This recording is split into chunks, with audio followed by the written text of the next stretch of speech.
চলো আমরা মূল আলোচনায় চলে যাই। বেসিক ইলেকট্রিসিটি বইয়ের 1 নম্বর চ্যাপ্টারে অধ্যায় 1-এ আলোচনা করা হয়েছে ইলেকট্রিসিটি এবং এর প্রকৃতি সম্পর্কে। ইলেকট্রিসিটি ও এর প্রকৃতিতে এই চ্যাপ্টারে তুমি যদি 3টা বিষয়ের উপর নলেজ রাখতে পারো, আশা করি এই চ্যাপ্টারে যতগুলো প্রশ্ন আছে সংক্ষিপ্ত, অতি সংক্ষিপ্ত এবং রচনামূলক, সবগুলিরই ভালোভাবে অ্যান্সার করতে পারবা, রাইট? চলো দেখি সেই 3টা জিনিস কি। 1 নম্বরে বলা হয়েছে কারেন্ট, ভোল্টেজ এবং রোধ সম্পর্কে। এই 3টা বিষয়ের উপর তুমি যদি ভালোভাবে একটা আইডেন্টিফাই করতে পারো যে আসলে কারেন্ট জিনিসটা কি, ভোল্টেজ জিনিসটা কি, কিংবা রোধ জিনিসটা কি। বেসিক ইলেকট্রিসিটি বইতে সম্পূর্ণ এই 3টার উপর ভিত্তি করে কি করা হয়েছে, বইটা তৈরি করা হয়েছে। চলো দেখি তাহলে কারেন্ট জিনিসটা কি, ভোল্টেজ জিনিসটা কি এবং রোধ জিনিসটা কি। আমরা একটু চিত্রের সাহায্যে আলাদা রকম ভাবে আজ জানার ট্রাই করবো ইনশাআল্লাহ, কেমন? চলো দেখি। 1 নম্বরে কারেন্ট বোঝাবো। কেমন? তোমাদের কারেন্ট জিনিসটা কি? এতদিন আমরা ছোটবেলা থেকে কি শুনে আসছি? বিদ্যুৎ শুনে আসছি, কারেন্ট। আসলে বিদ্যুৎ কারেন্ট ঠিক আছে, বাট এর মূল খেলা কোথায় জানেন? অবভিয়াসলি ইলেকট্রনে। তাহলে আমার এই একটা পরিবাহী, এটা একটা কি পরিবাহী। এই একটা পরিবাহীর মধ্যখানে কি থাকে জানেন? ইলেকট্রন।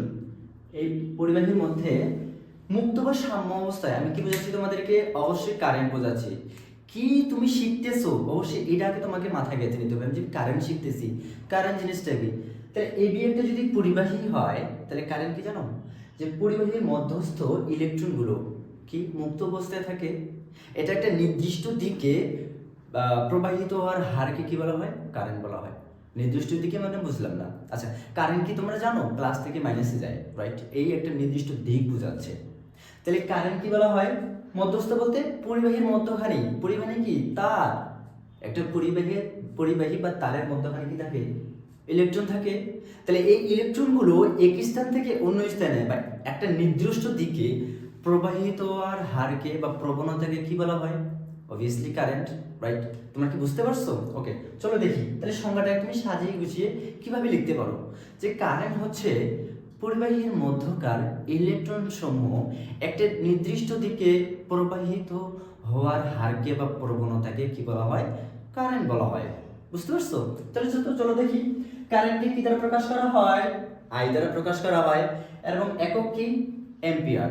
ক্যাপিটাল এ অর্থাৎ বড় হাতের এ, এতে কি বোঝা হয়? Ampere, right?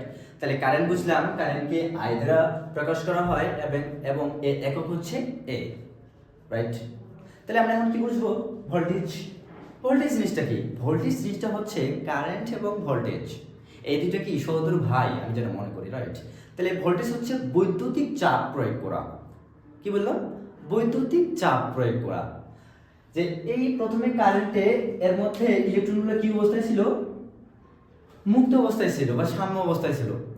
তাহলে এই সাম্য অবস্থায় থাকলো বা মুক্ত অবস্থায় থাকলো, একটা নির্দিষ্ট দিকে, বললাম না? একটা নির্দিষ্ট দিকে যাচ্ছে।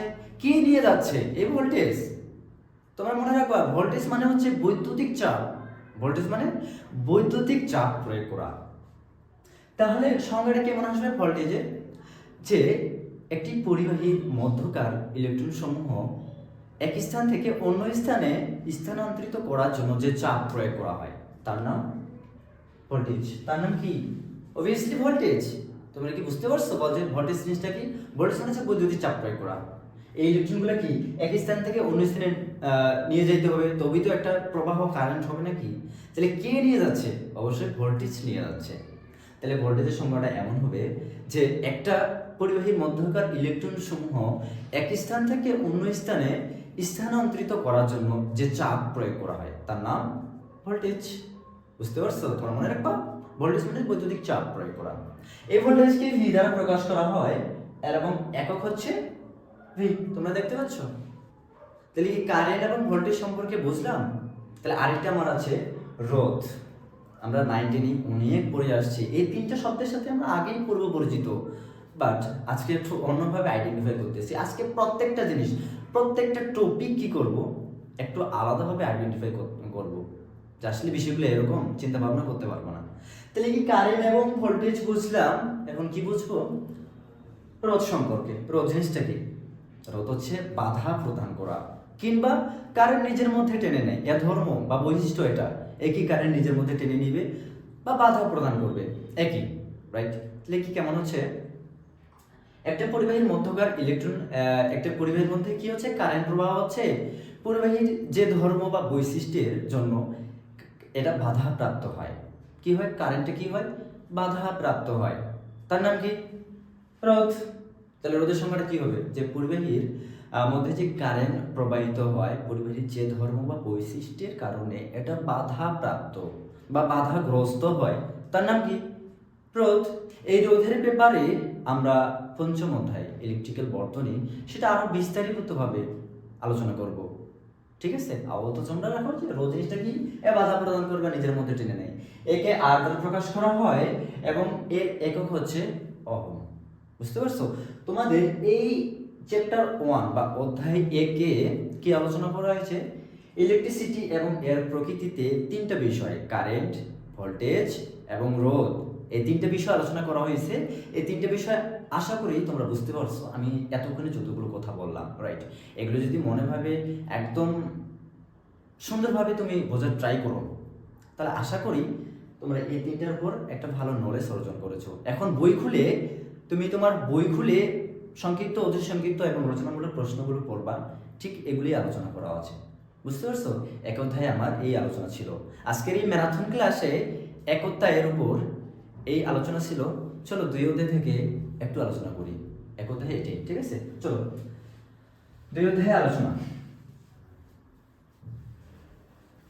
চ্যাপ্টার 2-তে থাকতেছে তোমাদের অধ্যায় 2।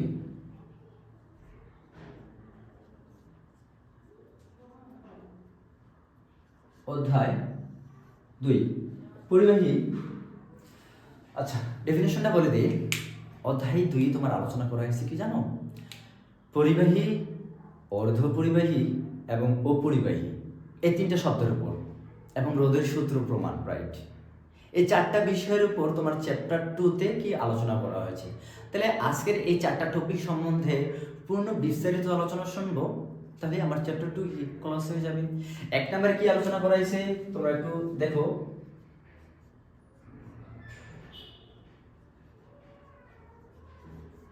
পরিবাহী। 2 নম্বর চ্যাপ্টারে কি আলোচনা করা হয়েছে,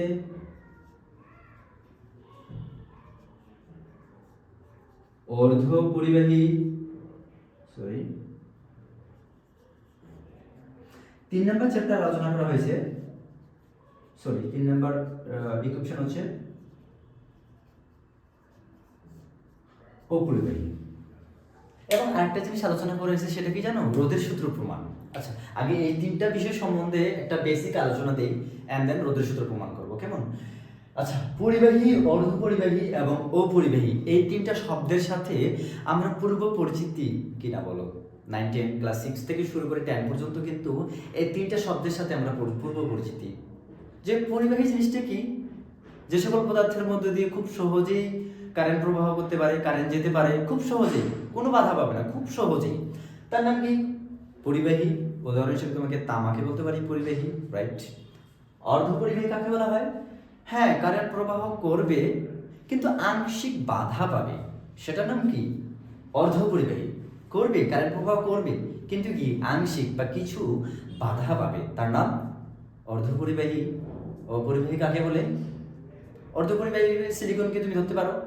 অপরিবাহী যেটার মধ্যে কোনো কারেন্ট প্রবাহ হয় না, তার নাম কি, অপরিবাহী। আমার কি, মার্কার, কলম, কাঠ, এর মধ্যে কি কারেন্ট বা ইলেকট্রন কি প্রবাহ হয় না, তাহলে সেটা কি আমরা অপরিবাহী বলতে পারবো, রাইট? এখন তোমার পরীক্ষায় খাতায় যদি আসে যে পরিবাহী কাকে বলে, তাহলে তোমার সহজে যে সংজ্ঞাটা, যে সকল পদার্থের মধ্যে খুব সহজেই কারেন্ট প্রবাহ করতে পারে তার নাম পরিবাহী, এবং অপরিবাহী, অর্ধপরিবাহী, এটা দিতে পারবা না? এখন তোমার পরীক্ষায় খাতায় যদি আসে ইলেকট্রন তত্ত্ব অনুসারে পরিবাহী কাকে বলে, তখন কিন্তু এই সংজ্ঞাটা আর হবে না, তখন কিন্তু অন্য সংজ্ঞা তোমাকে দিতে হবে, কেমন, ইলেকট্রন তত্ত্ব। আজকে আমরা পরিবাহী ডেফিনেশনটা একটু ইলেকট্রন তত্ত্ব অনুসারে জানার চেষ্টা করব, যে ইলেকট্রন তত্ত্ব অনুসারে পরিবাহী কাকে বলা হয়। ইলেকট্রন তত্ত্ব, যে ইলেকট্রন তত্ত্ব অনুসারে পরিবাহী, অপরিবাহী, অর্ধপরিবাহী জানার আগে তোমাকে একটা বিষয় জানা লাগবে, যে ভ্যালেন্স ইলেকট্রন। যে একটা পদার্থের ভ্যালেন্স ইলেকট্রন সংখ্যা কাকে বলে, ভ্যালেন্স ইলেকট্রন সংখ্যা আমি লিখে দিচ্ছি তোমাদেরকে, যে ভ্যালেন্স ইলেকট্রন সংখ্যা হচ্ছে, এর পাশে লিখি ভ্যালেন্স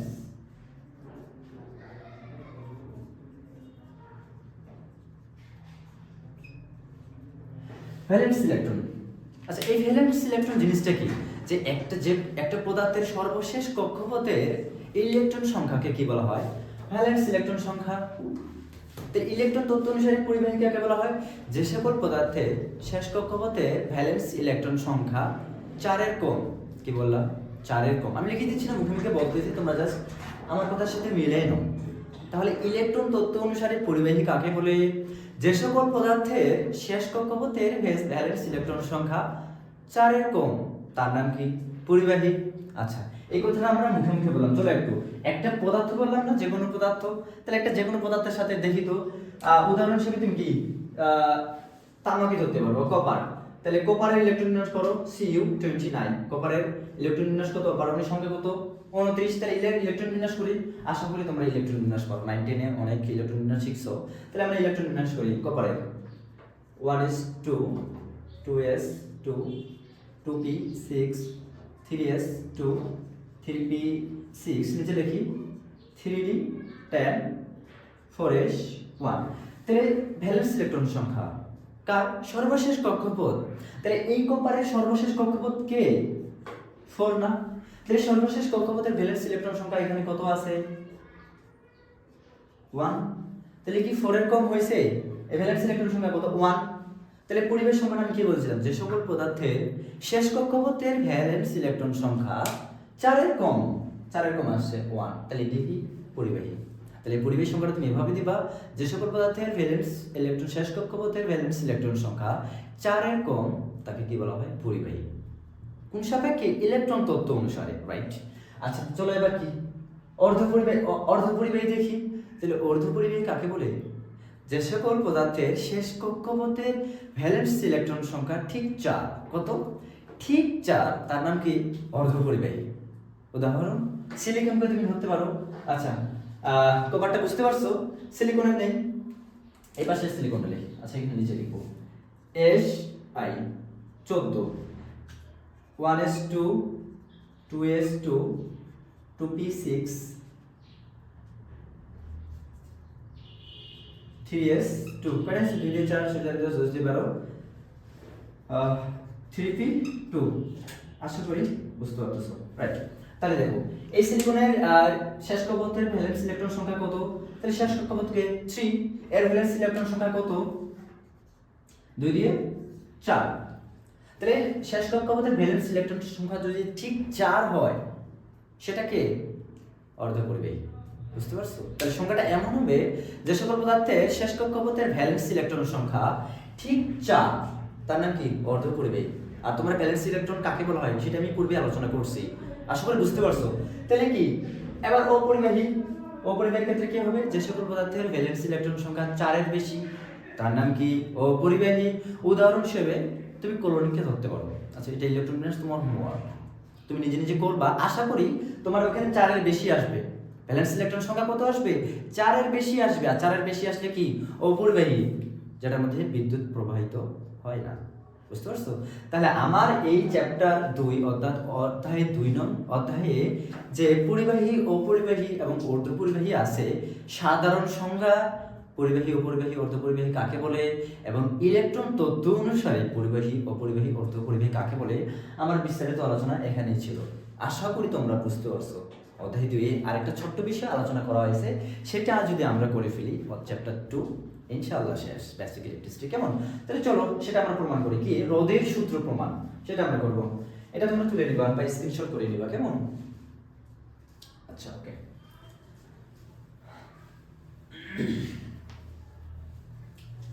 আর হচ্ছে রোধের সূত্র, অধ্যায় 2 রোধের সূত্র, অর্থাৎ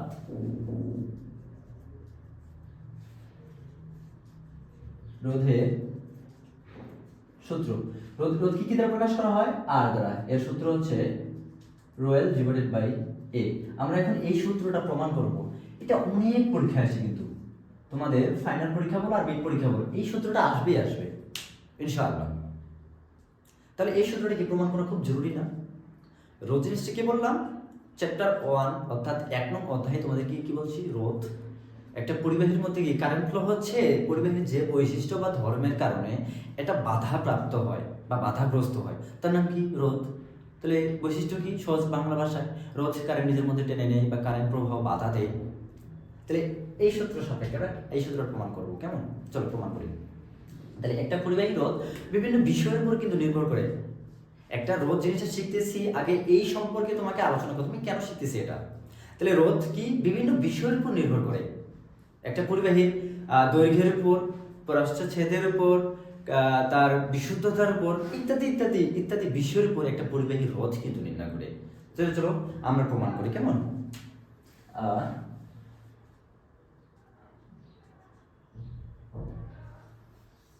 সাপোজ আমার এবি একটা পরিবাহী ধরতে পারি, তাহলে মনে করি এখানে লিখবা, মনে করি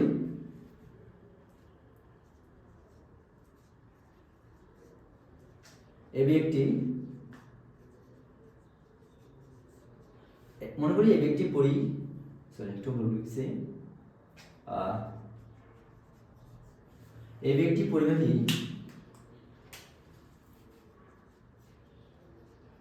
উক্ত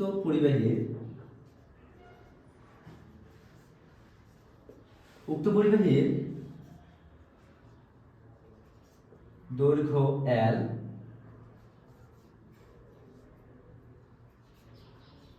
প্রস্থচ্ছেদ A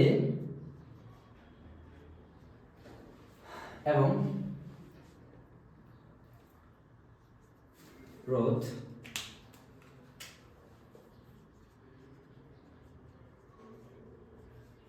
আর হয়, তবে রোধের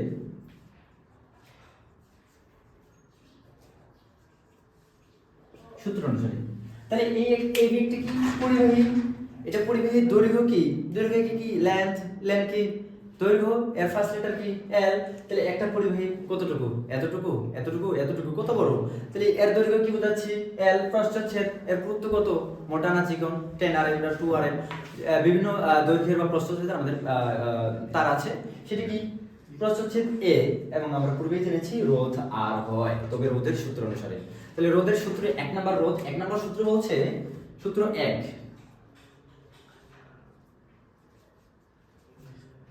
পরিবাহীর রোধ,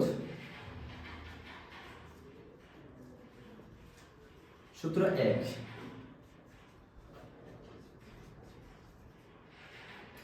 পরিবাহীর রোধ তার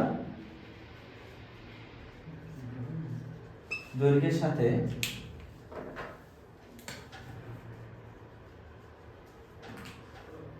সমানুপাতিক। আচ্ছা, তোমরা কি সমানুপাতিক জিনিসটা বোঝো? সমানুপাতিক মনে হচ্ছে একটা জিনিস বাড়লে ওর পিছনে পিছনে আরেকটা জিনিস বাড়বে, ঠিক আছে। তাহলে আমি কি লিখছি, পরিবাহীর রোধ তার দৈর্ঘ্যের সাথে সমানুপাতিক। একটা পরিবাহীর দৈর্ঘ্য যত বেশি হবে তার রোধটাও কিন্তু তত বেশি হবে। তাহলে একটা পরিবাহীর রোধকে কি দ্বারা প্রকাশ করব, আর দ্বারা। সমানুপাতিক, এটা আমার কি চিহ্ন, সমানুপাতিক চিহ্ন, আমি একটু ভালো করে লিখি, এটা আমার সমানুপাতিক চিহ্ন, কার সাথে, দৈর্ঘ্যের সাথে, এই যে দৈর্ঘ্যের সাথে। তাহলে দৈর্ঘ্য কি দ্বারা প্রকাশ করা হয়, এল দ্বারা। তাহলে দৈর্ঘ্যের সাথে কি সমানুপাতিক, মানে কি 1 নং সমীকরণটা বুঝতে পারছো, এটা সমীকরণ 1, এটা আমার সমীকরণ 1। তাহলে একটা পরিবাহীর রোধ তার দৈর্ঘ্যের সাথে সমানুপাতিক, এটা আমার 1 নম্বর সমীকরণ। তাহলে 2 নম্বর সমীকরণটা কি হবে, একটা পরিবাহীর রোধ তার প্রস্থচ্ছেদের সাথে ব্যস্তানুপাতিক, অর্থাৎ কি প্রস্থ কমলে রোধ বাড়বে, রোধ বাড়লে প্রস্থ কমবে, পৃষ্ঠে, এটি তো ব্যস্তানুপাতিক, একটা জিনিস বাড়লে একটা জিনিস কি কমবে, রাইট। চলো 2 নম্বর সমীকরণটা লিখি, সূত্র 2, এখানে লিখি,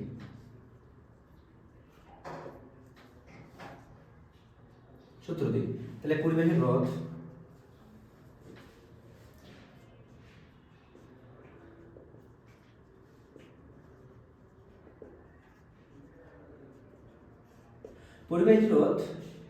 তার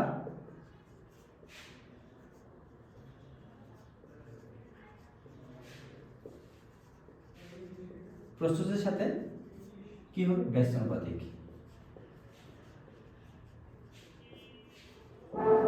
ব্যস্ত আনুপাতিক তার মানে কি পরিবাহীর রোধটা যদি বাড়ে তার প্রস্থচ্ছেদটা কি হবে কম হবে, আর প্রস্থচ্ছেদ কম হলে কি রোধটা বাড়বে।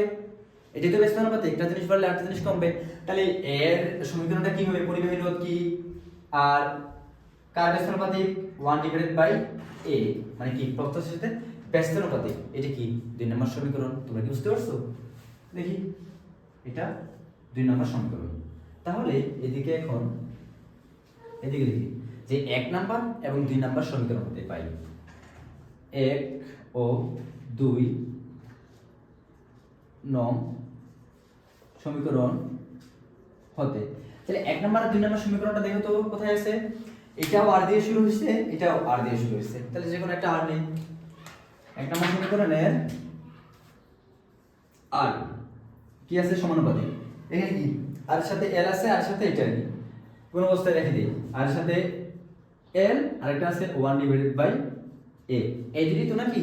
এখন দেখো এটা বা আর সমানুপাতিক এল কি সাথে 1 এর সাথে কোন অবস্থায় আছে না তোমরা দেখো। তাহলে দেখো l/a। আচ্ছা এখন তোমার সূত্র কি আছে আমাকে প্রমাণ করতে হবে রো l/a। আমার এখানে আছে সমানুপাতিক। সমানুপাতিক কিন্তু একটা প্রশ্নের শেষ সলিউশন হতে পারে না। আর সমানুপাতিক উঠালে কি হয় ডিরেক্ট সমান সমান হয় না, একটা কনস্ট্যান্ট বা ধ্রুবক সংখ্যা হয়। তাহলে এখানে ধ্রুবক সংখ্যাটা হবে কি আর, এখানে আর সমান সমান কনস্ট্যান্ট বা ধ্রুবক সংখ্যাটা কি আসবে রো। রো দিলাম l/a অতএব r ইকুয়াল রো l/a। এই তো আমার কাঙ্ক্ষিত ফলাফল নাকি, এটা আমার প্রমাণ। এই সূত্রটা কিন্তু খুবই ইম্পর্টেন্ট তোমার মিড এক্সাম বলো কিংবা তোমার ফাইনাল এক্সাম বলো, দুইটার ক্ষেত্রে। আর আমি তো পূর্বেই বলে দিয়েছি আজকের এই ম্যারাথন ক্লাসটা তুমি যদি মনোযোগ সহকারে করো আশা করি তোমার শুধু মিড পরীক্ষা না, তোমার ফাইনাল পরীক্ষার চূড়ান্ত সাজেশন এবং চূড়ান্ত প্রস্তুতি তুমি এখনই নিতে পারবা। আশা করি বুঝতে পারছো। আমার কি এটা ছিল রোধের সূত্র, আমি যেভাবে বুঝালাম ইনশাআল্লাহ তোমরা বুঝতে পারছো। তাহলে একটা পরিবাহীর রোধ বিভিন্ন বিষয়ের উপর নির্ভরশীল, তার বিশুদ্ধতা, তার কাঠিন্য, তার দৈর্ঘ্য, তার প্রস্থচ্ছেদ। তবে রোধের সূত্র প্রমাণ করার ক্ষেত্রে আমাকে দুইটা বিষয়ের উপর আসবে, কি একটা তার দৈর্ঘ্য আর একটা তার প্রস্থচ্ছেদ, রাইট। তাহলে কি একটা পরিবাহীর রোধ দৈর্ঘ্যের সাথে কি সমানুপাতিক, এই যে আমি লিখে দিছি। একটা পরিবাহীর রোধ তার প্রস্থচ্ছেদের সাথে কি ব্যস্তানুপাতিক, এই যে আমি লিখে দিছি। এবং 1 ও 2 নং সমীকরণ হতে পাই। 1 ও 2 নং সমীকরণ এটা, আর এখান থেকে সমানুপাতিক এল এর সাথে 1 কি অবস্থায় আছে, গুণ অবস্থায় আছে, গুণ করে দিছি l/a। আর সমানুপাতিক হলে কি হবে একটা কনস্ট্যান্ট বা ধ্রুবক সংখ্যা। রোধের ক্ষেত্রে ধ্রুবক সংখ্যাটা কি হবে রো, অবভিয়াসলি। তাহলে রো এর সাথে l গুণ অবস্থায় রো l/a। এবং এই চ্যাপ্টারে 2 নং চ্যাপ্টারে পরীক্ষায় কখনো কখনো তোমাদের কি রোধের একটা সূত্র, রোধের ম্যাথ আসে। এই সূত্র সম্পর্কিত কি আসে ম্যাথ আসে। তোমরা একটা প্রশ্নের মধ্যে আর এর মান দেওয়া আছে, রোধের মান দেওয়া আছে, এর মান দেওয়া আছে, তোমরা কি এল এর মান বের করতে পারবা না, অবভিয়াসলি বের করতে পারবা। ইনশাআল্লাহ তোমরা মেথডগুলো ট্রাই করবা, পারবা। যদি না পারো কমেন্ট বক্স খোলা আছে, তুমি তোমার মতামত ব্যক্ত করবা, তোমার কমেন্ট অনুযায়ী আমরা সিদ্ধান্ত নিতে উপকৃত হবে, কেমন। তাহলে আমার অধ্যায় 2 এই ছিল বেসিক টপিক পূর্ণ বিস্তারিত আলোচনা। এটা যদি মনোযোগ সহকারে তুমি করতে পারো আশা করি অধ্যায় 2 আর কোনো রকম সমস্যা হবে না ইনশাআল্লাহ। এবং আরেকটি কি বহুল ব্যবহৃত প্রশ্ন আসে কি তোমাদের একটু বলে রাখি যে তামা বা কোপারের গঠন প্রণালী লেখো। তামা বা কোপারের কি গঠন প্রণালী লেখো। আমি একটু মুখে মুখে বলে দিই, তোমরা আমার কথাটা লিখে নিবা। যে প্রথমে কি করবা, নিম্নে তামার ইলেকট্রন বিন্যাস দেখানো হলো। তামা বলতে পারে, সিলিকন বলতে পারে, বা জার্মেনিয়াম বলতে পারে। তাহলে কি তামার পারমাণবিক ভর কত 29, জার্মেনিয়াম কত 32। তাহলে এগুলো কি ইলেকট্রন বিন্যাস করবা। ইলেকট্রন বিন্যাস করলে কি এর কক্ষপথ জানতে পারবা, কয়টা কক্ষপথ আছে, ওই কক্ষপথ অনুসারে কোন কোন কক্ষপথে কয় নাম্বার ইলেকট্রন আছে, কতটা ইলেকট্রন আছে, কক্ষপথ অনুসারে বসাই দিলে তো দ্যাটস এনাফ। তারপরে কি কিন্তু এটা আসবে যে কি তামার গঠন প্রণালী নিম্নে চিত্রের সাহায্যে দেখাও বা কক্ষপথের সাহায্যে দেখাও। তুমি কি করবা, আগে নিম্নে তামার ইলেকট্রন বিন্যাস দেখানো হলো, ইলেকট্রন বিন্যাস দেখবা। আর ইলেকট্রন বিন্যাস করলে কি তুমি তোমার কক্ষপথকে চিনতে পারবা, কয়টা কক্ষপথ আছে এবং কোন কোন কক্ষপথে কয়টা করে ইলেকট্রন আছে। সেই জিনিসটা আইডেন্টিফাই করে তুমি যে চিত্রের সাহায্যে বসাই দাও, দ্যাটস এনাফ, রাইট।